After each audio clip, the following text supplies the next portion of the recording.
السلام علیکم ناظرین، پارلیمنٹ ہاؤس سے وی نیوز کے ساتھ میں ہوں لقمان شاہ۔ آج پارلیمنٹ کی راہداریوں میں عمران خان صاحب کے بیٹے قاسم خان کی ایک تقریر کے بڑے چرچے ہیں، اس پہ خاصی تنقید کی جا رہی ہے۔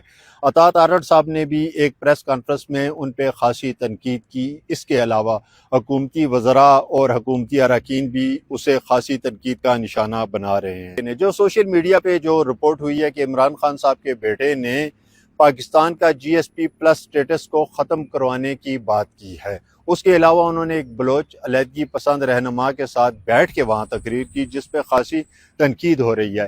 اس حوالے سے میں نے پی ٹی آئی کے چیئرمین بیرسٹر گور علی خان سے رابطہ کیا۔ انہوں نے کہا کہ عمران خان صاحب کے بیٹے کی تقریر کو توڑ مروڑ کے پیش کیا جا رہا ہے، اور پی ٹی آئی اس بات کی کبھی بھی قائل نہیں رہی، اور پی ٹی آئی کبھی بھی یہ کوشش نہیں کرے گی کہ عمران خان کی رہائی کے لیے کوئی بیرونی مداخلت ہو۔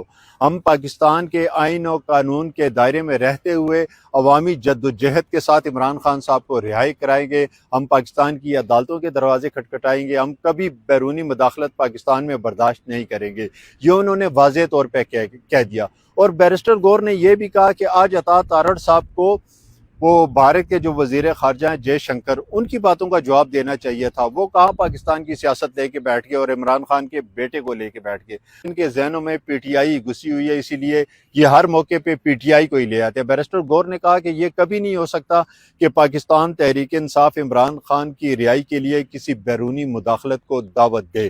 ہم پاکستانی ہیں، پاکستان کے آئین اور قانون کے تابع اپنی جدوجہد جاری رکھیں گے۔